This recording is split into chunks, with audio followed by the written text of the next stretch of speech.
بہت عظیم محدث تھے، تقریباً 100 سال کے قریب، 100 سے 1-2 سال اوپر ان کی عمر ہوئی، ٹھیک ہے، جب جا کے امام بخاری کو نصیب ہوئے۔ اور مکی بن ابراہیم، ان کے اساتذہ میں سفیان ثوری، امام ابو حنیفہ، ابو زرعہ، یہ کبار محدثین تھے، اور اس میں تابعین بھی تھے۔ اور مکی ابراہیم کے شاگردوں میں امام بخاری، امام احمد ابن حنبل، امام محمد الزہلی، ایسے کبار مشائخ ان کے شاگردوں میں سے تھے۔ اور مکی ابن ابراہیم خود کہتا ہے کہ حججت 60 حجا وتزوجت 60 امرأة وجاورت البیت 10 سنوات، کہ میرے زندگی کی خصوصیات یہ ہے کہ میں نے اپنے زندگی میں 60 حج کیے۔ کتنے حج کیے؟ اور 60 عورتوں سے شادی کیا۔ اس پر سبحان اللہ زور سے آیا ہے نا۔ اور 10 سال میں نے بیت اللہ شریف میں گزارا مستقل، اور آگے فرمایا کہ یہ 60 میں نے حج کیے، ہر سال حج کے لیے آتے تو مکے میں مہینہ 2 مہینہ رہتے، تو وہاں جو مکے کے مکانوں کا کرایہ دیا، میں نے 1000 دینار کرایہ ادا کیا۔ بات سمجھ میں آئی؟ یہ مکی ابن ابراہیم یہ روایت کرتے ہیں عن الشیخ التابعی الجلیل یزید ابن ابی عبید۔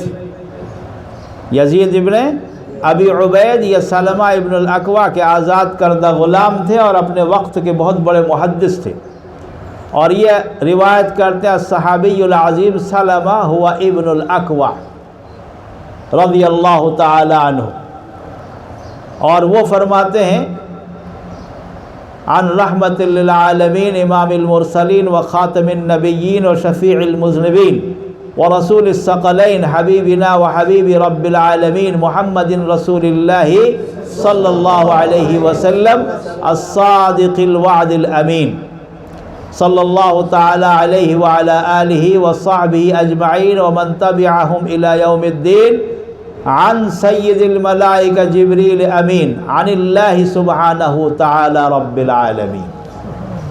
آپ زمین میں تھے، آپ کو عرش تک پہنچا دیا، ٹھیک ہے۔ یہ سند ہے شاہ ولی اللہ کے مدار سے، جو 21 واسطے سے میں حضور اکرم صلی اللہ علیہ وسلم تک پہنچتا ہوں۔ دوسرا سند جس کا مدار ہے شیخ محمد عابد السندھی الفقی المحدث اور رئیس علماء المدینۃ المنورہ فی عصرہ، اس میں روایت کرتا ہوں میرے استاد شیخ الاسلام حضرت مولانا حکیم الاسلام حضرت مولانا قاری محمد طیب صاحب رحمۃ اللہ علیہ، محتمم دارالعلوم دیوبند۔ میں نے حضرت شیخ الاسلام حکیم الاسلام قاری طیب صاحب رحمۃ اللہ علیہ کے پاس حجت اللہ البالغہ سبقاً پڑھا، اور عصر کے بعد حضرت کے گھر میں یہ مجلس لگتی تھی، علماء دارالعلوم کے اساتذہ اور طلباء بھی وہاں موجود ہوتے تھے، الگ سے حضرت اس کو پڑھاتے تھے۔ تو اسی مجلس میں ایک بار بعض علماء افریقہ کے دیگر بیرونی ممالک کے 4-5 علماء تشریف لائے، انہوں نے حضرت سے حدیث کی اجازت کی درخواست کی، تو ہم طلباء بھی ساتھ موجود تھے، تو حضرت نے ان علماء کو حدیث کی اجازت دی۔ تو بعض طلباء نے کہا کہ حضرت ہمیں بھی اجازت عنایت فرما دیں، تو حضرت نے جملہ فرمایا کہ اس مجلس میں جتنے موجود ہیں سب کو ہم نے اجازت دے دی۔ تو الحمدللہ میں خوش نصیب ہوں کہ اس وقت میں موجود تھا، میں کم عمر تھا اس وقت، اور حضرت سے میں نے بخاری شریف نہیں پڑھی، لیکن علماء نے جو پڑھا ہم نے سنا، پہلی حدیث بھی سنی اور آخری حدیث بھی سنی، سننے والوں میں ہم شامل ہیں، اور پھر حضرت کی اجازت میں ہم شامل ہیں۔ تو اس طریقے سے قاری طیب صاحب رحمۃ اللہ علیہ کی اجازت حدیث کی ہمیں ملی۔ تو اس نسبت سے میں بیان کرتا ہوں، دیکھیے اچھا، حکیم الاسلام قاری طیب صاحب رحمۃ اللہ علیہ یہ شاگرد ہیں شیخ الہند رحمۃ اللہ علیہ کے. تو اس وقت شیخ الہند کا ایک واسطے سے میں شاگرد ہوں، اور میرے علم کے مطابق ایک شخصیت ہے جو شیخ الہند سے ایک واسطے سے شاگرد ہیں، وہ ہے جامعۃ الرشید میں حضرت مولانا ڈاکٹر عبدالحلیم چشتی دامت برکاتہم العالیہ. وہ شیخ الاسلام حضرت مولانا حسین احمد مدنی رحمۃ اللہ علیہ کے شاگرد ہیں، اور حسین احمد مدنی شیخ الہند کے شاگرد ہیں. تو وہ بھی ایک واسطے سے شیخ الہند کے شاگرد ہیں. اس کے علاوہ ممکن ہے ہو، لیکن میرے علم میں نہیں ہے کہ پاکستان میں کوئی اور اس وقت ایسا ہو جو براہ راست شیخ الہند کے ایک واسطے سے شاگرد ہو. بات سمجھ میں آئی؟ تو حالانکہ مولانا ڈاکٹر عبدالحلیم چشتی میرے شیخ بھی ہے، مجھے انہوں نے بھی حدیث کی اجازت دی ہے، اور پھر انہوں نے اپنے سلسلے کی خلافت بھی مجھے دیا ہے، تو میرے شیخ بھی ہیں. ان کی عمر بہت زیادہ، اس وقت ان کی عمر 94 سال ہے. ان کی عمر 94 سال ہے، اور میری عمر اس وقت 52-53 سال ہے. ایسا ہی اتنا ہی کچھ ہوگا، 1-2 سال آگے پیچھے. تو میرے اور ان کی عمر میں بڑا فرق ہے، لیکن الحمدللہ نسبت ان جیسا میں رکھتا ہوں. ولا فخر، تحدیثا بالنعمہ ولا فخر. تو میں عرض کر رہا ہوں قد اجازنی شیخ الشیخ حکیم الاسلام القاری محمد طیب رئیس دار العلوم دیوبند الہند عن الشیخ المحدث الفقیہ شیخ الاسلام والمسلمین مولانا محمود حسن الدیوبندی المعروف بشیخ الہند. یہ محمود حسن، محمود الحسن نہیں ہے. بعض لوگ غلطی کرتے ہیں، ان کا نام کیا ہے؟ محمود حسن. جیسا کہ میں نے واضح کیا فضل رحمان، اس طریقے سے ہمارے شیخ الہند کا نام کیا ہے؟ محمود حسن. بعض لوگ محمود الحسن کہہ دیتے ہیں، یہ نہیں ہے. عن الشیخ المسند المحدث عبد الغنی الفاروقی المجددی الدہلوی عن الشیخ رئیس علماء المدینہ المنورہ مسند الحجاز محمد عابد السندھی المدنی. یہ ہو گیا مدار السند محمد عابد السندھی. تو عابد السندھی تک میں پہنچتا ہوں 3 واسطے سے. شیخ عابد السندھی تک میں پہنچتا ہوں 3 واسطے سے. عابد السندھی کا نام 4تھے نمبر پر ہے.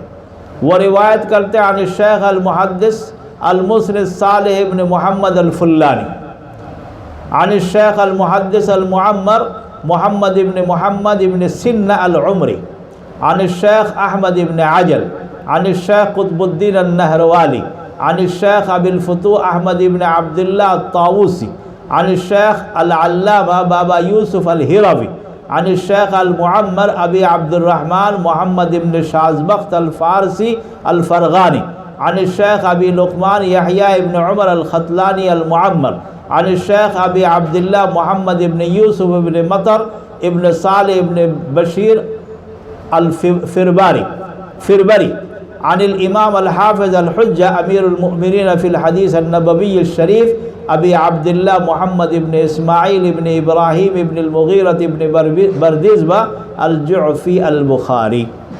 یہاں اس سند میں 13 واسطے سے امام بخاری تک پہنچتا ہوں، اور 14واں نام امام بخاری کا ہے. اور امام بخاری فرماتے ہیں قال حدثنا مکی ابن ابراہیم قال حدثنا یزید ابن ابی عبید قال حدثنا سلمہ رضی اللہ تعالی عنہ وهو ابن الاکوع عن رسول اللہ صلی اللہ علیہ وسلم عن سید الملائکہ جبریل امین عن اللہ سبحانہ تعالی رب العالمین. تو یہاں حضور صلی اللہ علیہ وسلم تک 17 واسطے سے اور حضور صلی اللہ علیہ وسلم تک پہنچتا ہوں. یہ میرا سب سے عالی سند ہے، اور یہی سند جو عموماً میں پہلے پرنٹ کرایا ہوا تھا، ابھی تو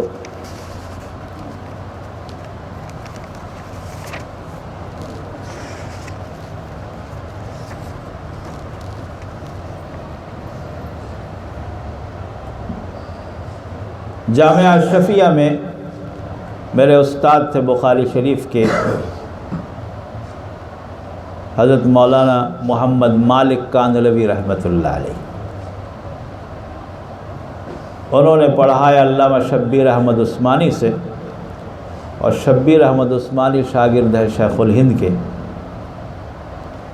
اور پھر آگے یہی جو سند میں نے آپ کو شیخ عابد سندھی کا بیان کیا، یہی سند آگے جاتی ہے۔ تو اس طریقے سے یہ اسناد ہے۔ تو ان تمام سند یہ تو ہو گیا 2-3۔ اس کے علاوہ متعدد مشائخ نے مجھے حدیث کی اجازت دی ہے، میں اس کا بھی مختصراً تذکرہ کر دوں۔ اجازنی الشیخ المحدث المحقق البارع الدکتور مولانا محمد عبد الحلیم النعمانی الچشتی عن الشیخ شیخ الاسلام والمسلمین الامام المحدث السید حسین احمد المدنی عن الشیخ شیخ الہند محمود حسن الدیوبندی الی آخر السند۔ یہ مدار سند شاہ ولی اللہ کا ہے۔ اسی طریقے سے ایک اور اجازت، اجازنی الشیخ المحدث العظیم والمحقق الجلیل والعالم البارع مولانا محمد عبد الرشید النعمانی، یہ بنوری ٹاؤن کے قسم الحدیث کے مشرف تھے، بہت مشہور محقق عالم تھے، اور ان کے عربی میں بے شمار مصنفات ہے۔ شیخ عبد الفتاح ابو غدہ نے ان کی مصنفات کی بہت تعریف کی، اور عرب میں شام میں ان کتب کی طباعت کرائی، مقدمات لکھے۔ تو شیخ عبد الرشید النعمانی، یہ سند بھی بہت عالی سند ہے۔ شیخ نعمانی روایت کرتے ہیں عن الشیخ المحدث محمود حسن خان التونکی، اور وہ روایت کرتے ہیں عن الشیخ المصری عبد الرحمن البانی بتی، اور وہ روایت کرتے ہیں عن الشیخ شاہ عبد العزیز المحدث الدہلوی، اور وہ روایت کرتے ہیں الشیخ مسرد الہند الامام المجدد الامام شاہ ولی اللہ المحدث الدہلوی۔ تو یہ سند بھی بہت عالی ہے اس معنی میں کہ اس میں بھی 4 واسطے سے میں شاہ ولی اللہ تک پہنچتا ہوں۔ اور ایک اور سند ہے شیخ عبد الحفیظ ملک عبد الحق المکی رحمہ اللہ تعالی رحمتاً واسعہ، ان کی طرف سے مجھے اجازت حدیث حاصل ہے۔ وہ 2 سند روایت کرتے ہیں، ایک سند شیخ الحدیث زکریا رحمۃ اللہ علیہ کا، تو اجازنی الشیخ العلامہ المحدث عبد الحفیظ ملک عبد الحق المکی الحنفی قال حدثنا الشیخ قطب الارشاد شیخ الحدیث النبوی الشریف مولانا محمد زکریا ابن محمد یحییٰ المہاجر المدنی عن الشیخ خلیل احمد المہاجر المدنی صاحب بذل المجہود شرح ابی داود عن الشیخ مولانا محمد مظہر النانوتوی عن الشیخ الشاہ محمد اسحاق المہاجر المکی عن الشیخ الشاہ عبد العزیز المحدث الدہلوی۔ اور دوسری سند شیخ عبد الحفیظ ملک عبد الحق المکی کی کہ مکہ مکرمہ میں ان کے زمانے میں ایک بہت بڑے محدث تھے، ان کا نام تھا الشیخ محمد یاسین الفادانی۔ یہ اصل میں رہنے والے تھے اندونیسیا کے، اور بچپن میں مکے میں آ گئے، پھر مکے میں رہنے لگے، اور مکے کا جنسیہ بھی یعنی عرب کا جنسیہ بھی ان کو ملا۔ تو اب یہاں مکے میں ائمہ حرم کے پاس اور بڑے بڑے مشائخ کے پاس پڑھتے رہے، اور ایک وقت آیا کہ سند کے اعتبار سے وہ پورے حجاز میں معروف ہو گئے۔ تو ان کے سند بھی ذکر کرتا ہوں کہ اجازنی الشیخ العلامہ المحدث عبد الحفیظ ملک عبد الحق الحنفی المکی عن الشیخ المحدث مسند العصر المربی العالم محمد یاسین ابن محمد عیسیٰ الفادانی المکی عن الشیخ المحدث الفقیہ المعمر العلامہ عمر ابن ابی بکر باجنید الکندی المکی عن الشیخ المحدث السید احمد ابن زینی دحلان شیخ الاسلام مفتی مکہ المکرمہ عن الشیخ المفتی السید محمد ابن حسین الحبشی المکی والشیخ عبداللہ ابن عبد الرحمن سراج مفتی الحنفی المکہ کلاہما عن الشیخ المحدث المسند عمر ابن عبد الکریم العطار المکی عن الشیخ المحدث المفتی الحجاز الشیخ عبد الملک ابن عبد المنعم ابن تاج الدین القلعی المکی عن الشیخ و ابوہ عبد المنعم القلعی المکی عن الشیخ وهو ابوہ المفتی القاضی تاج الدین محمد ابن عبد المحسن ابن سالم الحنفی القلعی المکی۔ یہ جو آخری راوی ہیں یہ امام شاہ ولی اللہ کے استاد ہیں، تو یہاں سے پھر شاہ ولی اللہ کے سند آگے جا کر ایک ہو جاتے ہیں۔ اسی طریقے سے اجازنی الشیخ العلامہ استاد المحدث المفتی محمد عبید اللہ ابن المفتی محمد حسن رحمہ اللہ تعالی عن الشیخ الاسلام الامام المحدث السید حسین احمد المدنی عن الشیخ شیخ الہند محمود حسن الدیوبندی۔ اسی طریقے سے وَأَجَازَنِي الشیخ امام اہل السنہ شیخ الحدیث والتفسیر والفقہ مولانا سرفراز خان صفدر رحمہ اللہ تعالی رحمۃ واسعہ عن الشیخ شیخ الاسلام والمسلمین الامام المحدث السید حسین احمد مدنی عن شیخ الہند محمود حسن الدیوبندی۔ یہ وہ تمام مرویات تھے جس کو مجھے اجازت حاصل ہے۔ اس کے علاوہ میرا ایک زمانے میں سفر ہوا تھا ملک شام کا، تو شام میں جامع مسجد الاموی جو مشہور جامع ہے، اس مسجد کے خطیب تھے شیخ نزار الخطیب۔ تو وہاں میں نے مغرب کی نماز پڑھی اور مغرب کے بعد پھر وہاں کے مشائخ سے تعارف کیا، تو انہوں نے بتایا کہ ہمارے پاس ایک بہت بڑے بزرگ ہے اور جامع کے جو پورا ادارہ ہے اس کے آج کل مدیر ہیں الشیخ عبد الرزاق الحلبی، اور ہمارے اس ملک شام میں ان کو ابو حنیفہ الصغیر کہا جاتا ہے، یعنی اس وقت کا چھوٹا ابو حنیفہ، تو کوئی چھوٹی موٹی بات نہیں ہے۔ تو مجھے پوچھا کہ آپ ان سے ملیں گے؟ میں نے کہا واللہ انا مستعد، لہذا من شرفی و سعادتی ان ازور مع الشیخ۔ تو مجھے ان کے پاس لے گئے، وہ بہت بوڑھے تھے، کرسی پہ بیٹھے تھے، تو میں نے سلام کیا، ملاقات کی، بات چیت ہوئی، تعارف کرایا، مجھ سے پوچھا کہ تم کیا کرتے ہو؟ تو میں نے کہا کہ اعمل اماما خطیبا فی مسجد و مدرس فی قسم الحدیث النبوی الشریف فی جامعہ اہلیہ ہنا فی پاکستان فی کراچی۔ تو یہ سن کر بڑے خوش ہوئے اور مجھ سے پوچھا کہ عندکم یدرس کتاب الہدایہ، کہ تمہارے یہاں ہدایہ پڑھایا جاتا ہے؟ تو میں نے کہا واللہ شیخ انا مدرس الہدایہ الجزء الثانی والثالث، کہ ہدایہ ثانی اور ہدایہ ثالث کا تو میں خود استاد ہوں، میں پڑھاتا ہوں۔ تو بڑے خوش ہوئے اور مجھے کھینچ کر آگے لے کر اپنے سینے سے لگایا، اور پھر میں نے ان سے درخواست کی تو انہوں نے اپنی اجازت مجھے عطا کی، ٹھیک ہے، اور ان کے دستخط میرے ڈائری میں موجود ہے۔ ان کا نام ہے شیخ عبد الرزاق ابن محمد حسن الحلبی الحنفی، اور وہ روایت کرتے ہیں شیخ علامہ ابو الیسر عابدین مفتی الشام۔ ای بات سمجھ میں؟ باقی اس سند کے میں مزید آگے سلسلہ تلاش کر رہا ہوں، جب مل جائے تو پھر انشاءاللہ تفصیل آپ کو بتا دوں گا۔ یہ مشائخ ہیں جن مشائخ کے توسط سے میں حدیث روایت کرتا ہوں، لہذا میرے پاس پڑھنے والے تمام شاگردوں کو، بخاری شریف پڑھنے والے آج کے اس درس میں شریک تمام شاگردوں کو میری طرف سے روایت کرنے کی اجازت حاصل ہے، اجازت میں دیتا ہوں۔ باقی سند کی ایک تو میرے پاس ہے، اس کی فوٹو کاپی آپ کروا لیں، پھر مجھ سے دستخط کروا لیں۔ باقی مفصل سند جو ہے تیاری میں ہے، انشاءاللہ امید ہے کہ آپ کے ختم بخاری کے پروگرام سے پہلے یا ختم بخاری کے پروگرام میں وہ مفصل سند بھی میں 2-3 صفحہ کا ہوگا، وہ سب ترتیب سے بنا کر میں آپ کو دے دوں گا انشاءاللہ، کوشش میں لگا ہوا۔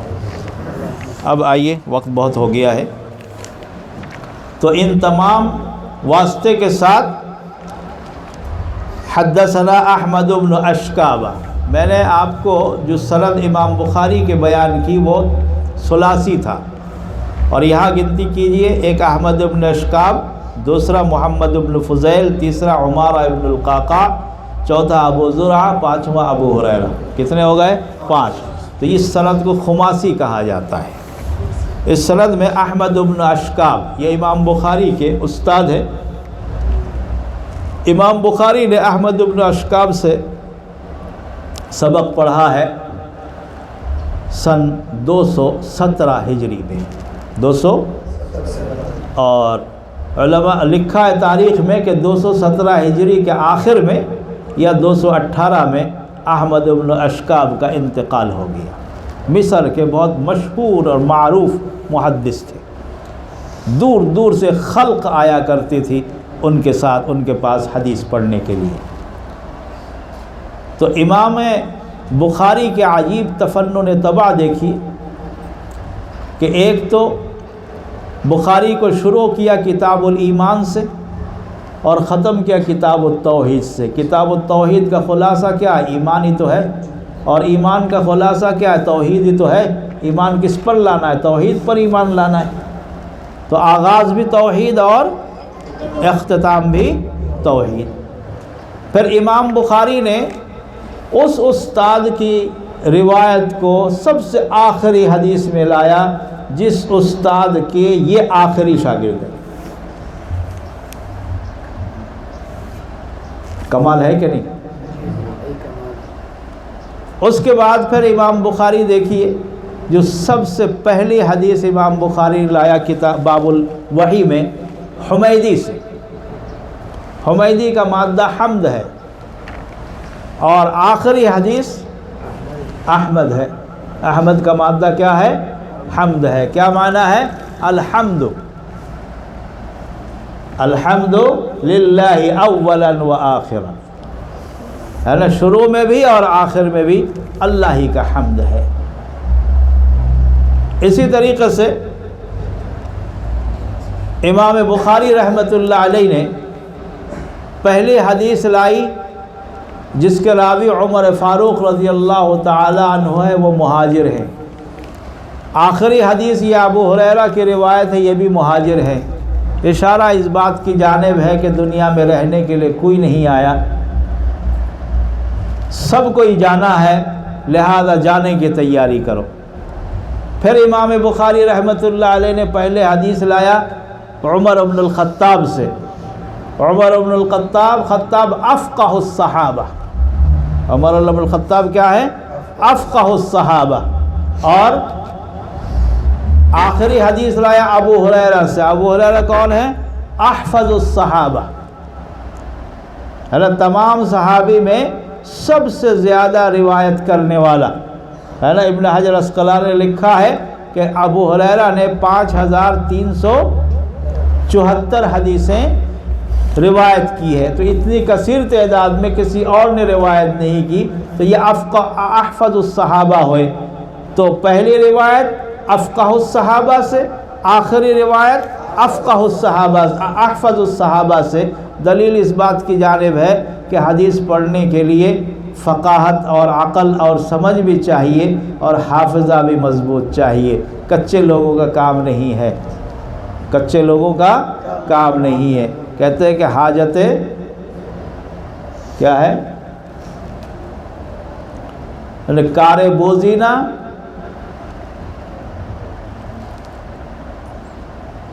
کار بوزینہ نیست نجاری، بندر کا کام نہیں ہے آری چلانا، بندر کا کام نہیں ہے آری چلانا۔ جنگل میں مزدور کام کر رہے تھے تو موٹا کوئی درخت تھا، تو اس کو کاٹنے کے لیے بہت بڑے آری لگاتے ہیں، آری چلاتے ہیں۔ تو آری کیا ہوتا ہے؟ اندر جانے کے بعد پھر وہ لکڑی جو جتنا چیر چکا ہے اس کے بیچ میں ایک گٹکا سا پھنسا دیا جاتا ہے تاکہ بیچ میں آری نہ پھنسے اور آری آسانی سے چل سکے۔ بات سمجھ میں آئی؟ تو گسکا جو ہے لکڑی کا کوئی چھوٹا سا پتھر کا، اس میں پھنسا دیا جاتا ہے۔ تو آری چلاتے چلاتے مزدوروں کو دوپہر کا وقت ہو گیا، کھانے کا وقت ہو گیا، اسی حالت میں رکھ کے جنگل میں کون آئے گا لے جائے گا، کھانا کھانے گئے، ہے نا۔ جب آیا تو دیکھا ایک بندر، جو بندروں کی جماعت ہے، اور ایک بندر جو چیخ رہا ہے، چلا رہا ہے، مر رہا ہے، یہ کر رہا ہے، وہ کر رہا ہے۔ تو ایک دم سے دور سے کیا ہوا تو پتہ چلا کہ ایک بندر جو ہے اس میں اس طرح پھنسا ہوا ہے کہ اس کے انڈا جو ہے، بندر کا انڈا، وہ اس درخت کے سوراخ میں جہاں گٹکا رکھا ہوا تھا، وہ گٹکا ہٹ گیا اور وہ انڈا پھنس گیا۔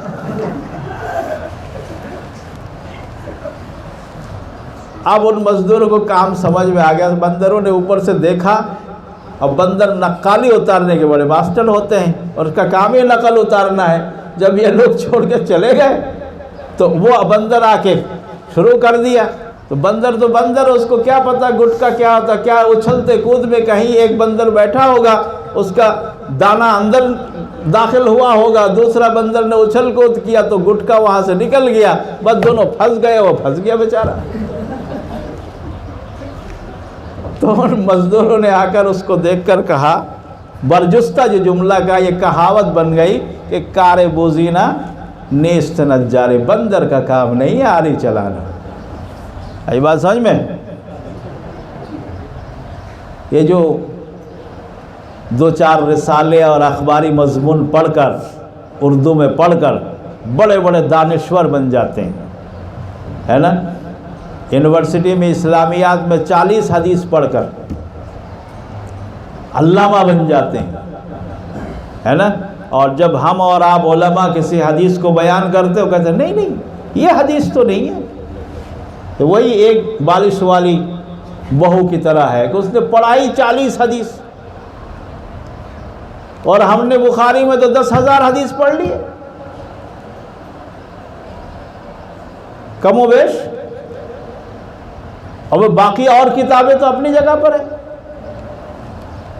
اب وہ 40 حدیث پڑھ کر وہ ہمارے مقابلے میں آتے ہیں اور کیا کہتے ہیں، حدیث میں تو نہیں ہے۔ ایک زمانہ مجھے یاد ہے، بہت پہلے کی بات ہے، میرا ایک مقتدی تھا، وہ میرے پاس آیا کہ امام صاحب، وہ میں نے کسی کے مشورے پر جامعہ کراچی میں اسلامیات میں داخلہ لے لیا۔ اب اس میں وہ امام بخاری اور امام مسلم اور پتہ نہیں کیا کیا، وہ مجھے تو سمجھ میں نہیں آتی، تو اب میں تو پریشان ہو گیا، مجھے کچھ پڑھا دیں آپ۔ میں نے کہا جاؤ پڑھا دیں گے۔ جامعہ کراچی میں ایم اے میں پڑھ رہا ہے، تو میں نے اس کو یہ محدثین کے کچھ تفصیل اور ان کے حالات وغیرہ، اور پھر ان کے کچھ خصوصیات، کچھ فرق، کوئی بمشکل 15-20 دن یا 1 مہینہ ہوگا میں نے پڑھایا۔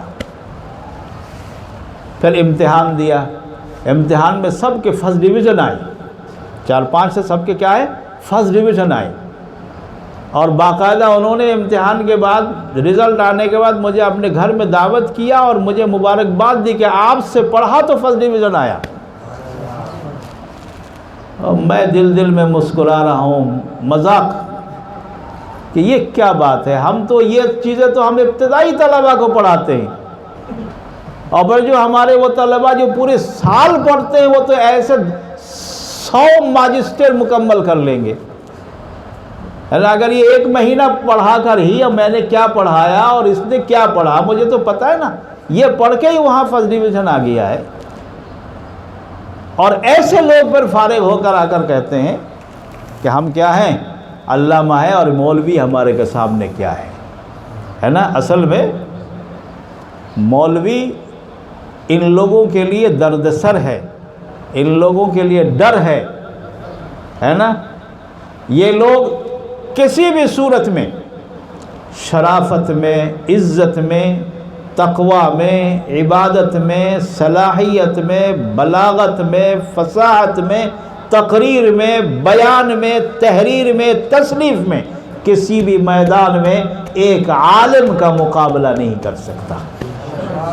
اگر ہے تو دکھاؤ علامہ بن نوری جیسا مصنف، اگر ہے تو دکھاؤ علامہ شبیر احمد عثمانی جیسا خطیب اور مصنف اور سیاسی رہنما، دکھاؤ نا۔ اولئک آبائی فجئنا بمثلہم اذا جماعتنا یا جریر المجامع۔ لہذا اپنے آپ کو یتیم نہ سمجھنا، تم جن ہاتھوں میں پرورش پا رہے ہو انتہائی قابل اور انتہائی مناسب اور انتہائی مبارک ہاتھ ہے، یہ عظیم نسبت ہے۔ اللہ آپ کو اس نسبت کی وجہ سے قبول فرما لے۔ کبھی اپنے آپ کو مسکین نہ سمجھنا اور کمزور نہ سمجھنا، ان لوگوں کی لفاظی میں نہیں آنا ہے نا، یہ لوگ چاہیں گے آپ کو بدنام کرنے کے لیے۔ ہاں باقی اپنے دامن کو بچائے رکھنا، بہت زیادہ غیر ضروری طور پر شیر بن کر ہر طرف ہی منہ مار کے اپنے آپ کو بدنام کرنا یہ بھی نہیں چاہیے۔ اپنے عزت، اپنے اساتذہ کی عزت، اپنے مدارس کی عزت کا خیال رکھنا۔ باقی صلاحیت میں، علم میں، کمالات میں ہم علماء، ہمارے طلباء کسی بھی درجے میں کم نہیں ہے، الحمدللہ ثم الحمدللہ۔ بہرحال تو دیکھیے احمد بن اشکاب روایت کرتے ہیں محمد بن فضیل سے۔ محمد بن فضیل ان کا انتقال ہوا سن 195 ہجری میں۔ محدثین نے، اکثر محدثین نے ان کو ثقہ کہا ہے، لیکن بعض نے ان کو مائل بالتشیع کہا ہے اور تہمت الی التشیع کیا ہے۔ لیکن محدثین نے لکھا ہے کہ اصل میں اس زمانے میں کچھ کیفیت ایسی تھی کہ بعض علماء و مشائخ اگر اہل بیت کے سلسلے میں زیادہ محبت کا اظہار کرتے تو بعض لوگ ان کو شیعہ کہہ کر تنقید کرتے تھے۔ تو محمد بن فضیل کے ساتھ بھی یہی ہوا، یہ شیعہ نہیں تھے، اور اس کی دلیل یہ ہے کہ امام احمد بن حنبل جیسا آدمی، اسی طریقے سے امام بخاری جیسا آدمی جس محدث کے شاگرد ہوں، وہ محدث شیعہ کیسے ہو سکتا ہے؟ اور پھر امام بخاری امام احمد بن حنبل محمد بن فضیل کے شاگرد ہیں، اور سفیان بن عیینہ بھی محمد بن فضیل کے شاگرد ہیں، اور امام بخاری نے محمد بن فضیل کے روایت کو اپنی کتاب میں لایا، تو یہ کیسے شیعہ ہو سکتے ہیں؟ تو یہ شیعوں کی طرف تہمت جو ہے یہ محض تہمت ہے، اس کا حقیقت سے کوئی واسطہ نہیں ہے۔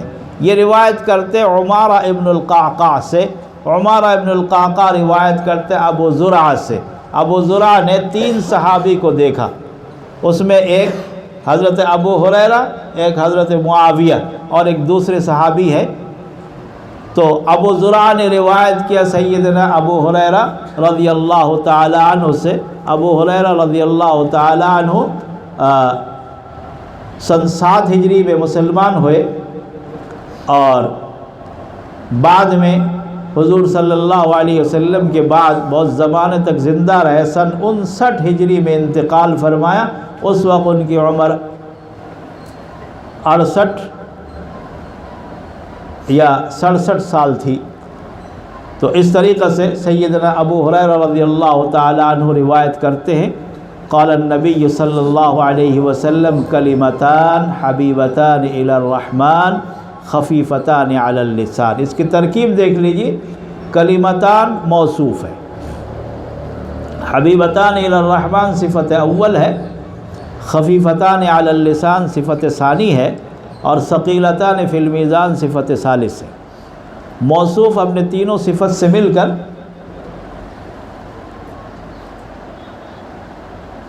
خبر مقدم،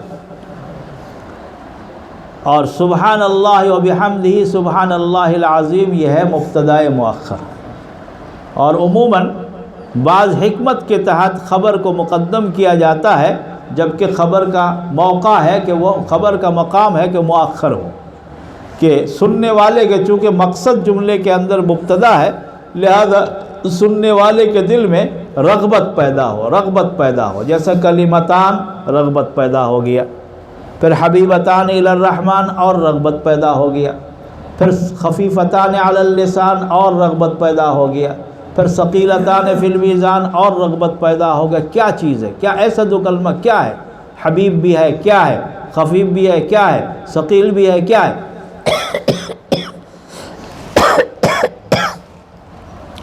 کمال رغبت کے بعد جواب آیا کہ سبحان اللہ و بحمدہ سبحان اللہ العظیم۔ اب یہاں دیکھیے کلمتان حبیبتان، حبیبتان بمعنی محبوبتان، حبیبتان بمعنی محبوبتان۔ اور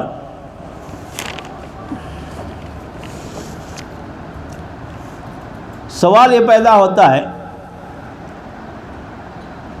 کہ عموماً قواعد میں یہ ہم نے پڑھا ہے کہ حبیب بروزن فعیل، فعیل کا صیغہ جب مفعول کے معنی میں آئے، جیسے حبیب بمعنی محبوب کہا ہم نے، محبوب مفعول کے معنی پر آئے نا، تو جب مفعول کے معنی پر آئے تو اس صورت میں قاعدہ یہ ہے کہ اگر موصوف مذکور ہو، موصوف مذکور ہو تو صفت ہمیشہ مذکر آئے گا، جیسا کہ کہیے رجل قتیل و امرأۃ قتیل، امرأۃ قتیلہ نہیں کہیں گے۔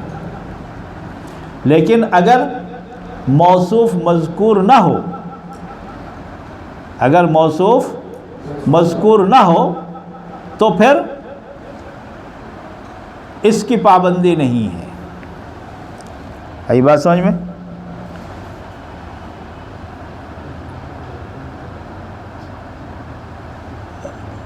تو اب یہاں دیکھیے کلمتان حبیبتان، یہاں موصوف مذکور ہے، کلمتان موصوف ہے، حبیبتان صفت ہے، تو موصوف مذکور ہے تو پھر حبیبتان کیوں کہا؟ حبیبتان حبیب بمعنی محبوب ہے نا، تو حبیب کلمتان حبیبان ہونا چاہیے تھا۔ ہم نے قاعدہ کیا پڑھا؟ موصوف مذکور ہے تو صفت کیا ہوگا؟ مذکر ہی ہوگا، چاہے موصوف مذکر ہو یا مؤنث ہو۔ بات سمجھ میں آئی؟ تو ہونا کیا چاہیے تھا قاعدے کے مطابق؟ کلمتان حبیبان، یہاں ہے کلمتان حبیبتان۔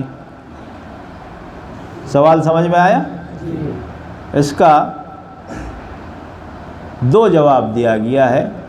ایک جواب تو یہ ہے کہ اصل میں جو قاعدہ آپ نے بتایا وہ قاعدہ وجوب کا نہیں، وہ قاعدہ جواز کا ہے، یعنی صفت اگر مذکور ہو، صفت اگر مؤنث موصوف اگر مذکور ہو تو صفت مذکر لایا جائے گا، چاہے موصوف مذکر ہو یا مؤنث ہو، یہ وجوب کا نہیں، یہ جواز کا ہے۔ تو جواز میں کیا ہے؟ مذکر بھی لا سکتے ہیں، مؤنث بھی لا سکتے ہیں، اگر دونوں مذکر لائے پھر بھی جواز ہے۔ تو لہذا یہاں حبیبتان کہنا یہ کیا نہیں؟ قاعدے کی خلاف ورزی نہیں ہے۔ دوسری بات کہ اگر آپ اس کو تسلیم نہ بھی کریں کہ جواز کا ہے تو ہم یہ کہیں گے کہ اصل میں کلام عرب میں قافیہ ملانے کے لیے کچھ تبدیلی کرنے کو جائز قرار دیا گیا، جیسے کلمتان کے ساتھ حبیبتان ہی سننے میں اچھا لگتا ہے، کلمتان کے ساتھ حبیبان سننے میں اچھا نہیں لگتا۔ ہے بات سمجھ میں؟ پھر بعد میں خفیفتان اور ثقیلتان، ان دونوں کو حبیبتان کے ساتھ قافیہ ملانے کے لیے دونوں کو مؤنث ہی لایا گیا ہے۔ آگے دیکھیے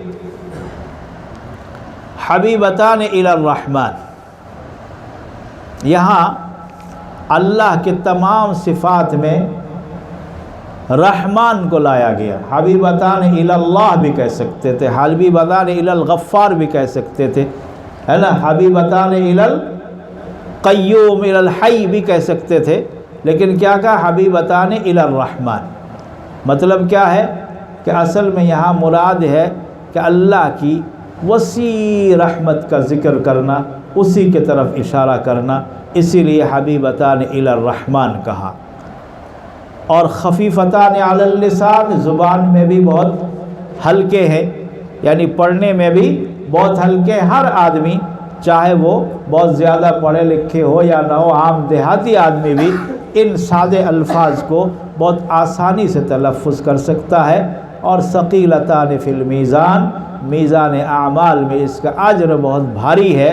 اور یہ ہے ترجمۃ الباب سے مناسبت، ترجمۃ الباب سے مناسبت یہ ہے کہ ثقیلتان فی المیزان، اور امام بخاری نے ترجمۃ الباب نازل کیا کہ نزع الموازین القسط، نزع الموازین القسط، یہ وزن اعمال کا، اور اسی مناسبت سے ثقیلتان فی المیزان، میزان اعمال میں بہت بھاری ہوگا۔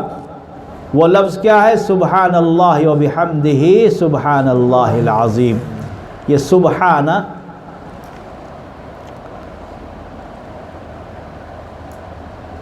یہ ہمیشہ نصب کے ساتھ پڑھا جاتا ہے، فتحہ کے ساتھ، لازم النصب ہے۔ اور سبحان مفرد استعمال نہیں ہوتا، مضاف استعمال ہوتا ہے، لہذا سبحان اللہ یا سبحان الرحمن، سبحان العلی العظیم، اور یا تو پھر ضمیر کے طرف یا سبحانہ یا سبحانک، لہذا سبحانہ کبھی مفرد استعمال نہیں ہوتا۔ سبحان اللہ، سبحانہ کا معنی تسبیح بیان کرنا، پاکیزگی بیان کرنا۔ پاکیزگی کا مطلب کیا ہے؟ کسی کے بارے میں یہ بیان کرنا کہ وہ ہر قسم کے عیب سے، ہر قسم کے نقص سے پاک ہے، یہ ہے سبحان۔ وَبِحَمْدِهِ، یہ واو معنی متلبس، سبحان اللہ وبحمد، سبحان اللہ ملبسا بحمدہ، یعنی میں اللہ کی پاکی بیان کرتا ہوں حمد کے ساتھ ملا کر، حمد کے ساتھ ملا کر، یعنی حمد اور تسبیح میں ایک ساتھ ادا کرتا ہوں۔ تو سبحان اللہ وبحمدہ سبحان اللہ العظیم، تمام تعریف، تمام پاکیزگی اللہ ہی کے لیے، اور وہ ذات جو بہت ہی بڑا ہے، عظیم ہے، اور تمام میں حمد بھی اسی کے ساتھ ملا دیتا ہوں۔ تو سبحان اللہ وبحمدہ سبحان اللہ العظیم۔ تو اس کلمے کو پڑھنے کی فضیلت بتائی گئی ہے کہ میزان اعمال میں بہت بھاری ہے، میزان اعمال میں بہت بھاری ہے، اور یہ رد ہے معتزلہ کا، اور امام بخاری کے ترجمۃ الباب کے ساتھ مناسبت اسی لفظ کے ساتھ ہے۔ حدیث میں ہے کہ حضور صلی اللہ علیہ وسلم نے فرمایا کہ سبحان اللہ والحمد للہ ولا الہ الا اللہ واللہ اکبر ولا حول ولا قوة الا باللہ العلی العظیم۔ جو شخص روزانہ 100 مرتبہ پڑھے گا، 100 مرتبہ پڑھے گا، اللہ تعالیٰ اس کے زندگی کے تمام گناہوں کو معاف فرما دیں گے۔ وَلَوْ كَانَ مِثْلَ زَبَدِ الْبَحْرِ، اگرچہ اس کے گناہوں کی تعداد سمندر کے جھاگ کی تعداد کے برابر ہو، پھر بھی اللہ ان تمام گناہوں کو معاف کر دے گا۔ تو یہ اصل میں اللہ کی رحمت بیان کرنا ہے، لیکن یہ گناہ اس وقت معاف ہوگا جب ہم فرائض ادا کریں گے۔ فرائض چھوڑ کر صرف تسبیح پڑھتے رہنے سے گناہ معاف نہیں ہوتا۔ عموماً کچھ لوگوں کے دماغ میں یہ پاگل پنا ہوتا ہے، وہ وظیفے بہت کرتے ہیں۔ یہ کسی آدمی کو میرے پاس آیا تو میں نے کہا کہ بھائی یہ فلاں دعا جو ہے، یہ تسبیح تم فجر کے بعد، ظہر کے بعد، عصر کے بعد، مغرب کے بعد، عشاء کے بعد 100 مرتبہ پڑھ لو۔ تو کہنے لگے کہ ہم تسبیح تو پڑھ لیں گے مگر نماز 5 وقت پڑھا نہیں جاتا، عموماً 2 یا 3 وقت پڑھ لی جاتی ہے۔ نماز جو ہے 2 یا 3 وقت پڑھ سکتے، 5 وقت نہیں پڑھ سکتے۔ تو میں نے کہا اصل تو نماز ہے، اور اسی لیے تو ہم نے تسبیح دیا تاکہ نماز کے ساتھ ساتھ تمہاری تسبیح پوری ہو جائے۔ اب تم نماز نہیں پڑھ سکتے، تسبیح پڑھنے آ جاتے ہو، پہلے تو نماز پڑھو۔ تو بعض لوگوں کو یہ حیضہ ہوتا ہے کہ نماز کی پابندی نہیں ہے، پاکی ناپاکی کی پابندی نہیں، بس تسبیح پڑھتے رہو، بس رٹے لگاتے رہو اور خوب پہنچ جاؤ آسمان تک۔ ایسا نہیں ہوتا۔ یہ تمام جو فضائل ہیں یہ نوافل کے ہیں، فرائض کی فضیلت اپنی جگہ پر ہے، اور فرض اتنے عظیم ہے کہ ایک فرض پوری زندگی بھر نوافل پڑھ کر صرف ایک فرض کا مقابلہ نہیں کر سکتے، صرف ایک فرض کا برابر نہیں ہو سکتا۔ اس لیے وہ آدمی جو صرف 5 وقت جماعت کے ساتھ نماز پڑھتا ہے وہ افضل ہے اس آدمی سے جو جماعت کے ساتھ نماز نہیں پڑھتا، زندگی بھر نوافل بہت پڑھتا ہے، رات بھر قرآن پڑھ رہا ہے، تلاوت کر رہا ہے، نماز پڑھ رہا ہے، دن بھر روزہ رکھ رہا ہے، مگر نماز نہیں پڑھتا، فرض نہیں ادا کرتا، تو ایک فرض کا بھی جو ثواب ہے وہ پوری زندگی بھر کے نفل اعمال ان کا مقابلہ نہیں کر سکتا۔ تو اس لیے فرائض کی طرف دلچسپی رکھنی چاہیے، فرائض کی توجہ دینی چاہیے، اور اپنے متعلقین کو جب بھی آپ کسی چیز کی فضیلت بیان کریں تو سب سے پہلے فرض کی فضیلت بیان کریں اور فرض پر اس کو قائم کریں، پھر نوافل کی ترجیح دیں۔ ہم صرف پگڑی کی فضیلت بہت بیان کر دیتے ہیں، ہے نا، ہم صرف داڑھی کی فضیلت بہت بیان کر دیتے ہیں، ہم صرف ٹخنے کے اوپر کپڑا رکھنے کی فضیلت بہت بیان کر دیتے ہیں۔ یہ اپنی جگہ پر ہمارا ایمان ہے، ہمارا شعار ہے، ہمارے نبی اکرم صلی اللہ علیہ وسلم کی سنت ہے اور ہماری پہچان ہے، علماء کی شان ہے، اپنی جگہ پر اس میں کوئی دو رائے نہیں ہے، مگر صرف انہی چیزوں کے فضیلت سن کر بعض لوگوں کو نظروں میں یہی چیزیں اہم ہوتی ہے اور فرائض کی اہمیت کم ہو جاتی ہے، تو یہ غلط ہو جاتا ہے، یہ پھر صحیح نہیں ہوتا۔ فرائض کی اہمیت کے ساتھ ساتھ ان چیزوں کے، ان اعمال کی بھی بھرپور اہمیت ہونی چاہیے۔ تو اللہ رب العالمین ہمیں ان باتوں پر عمل کرنے کی توفیق عطا فرمائے۔ یہ آخری حدیث آپ حضرات میرے ساتھ ایک بار پڑھ لیجئے سب مل کر۔ عن ابی ہریرہ رضی اللہ تعالی عنہ قال قال النبی صلی اللہ علیہ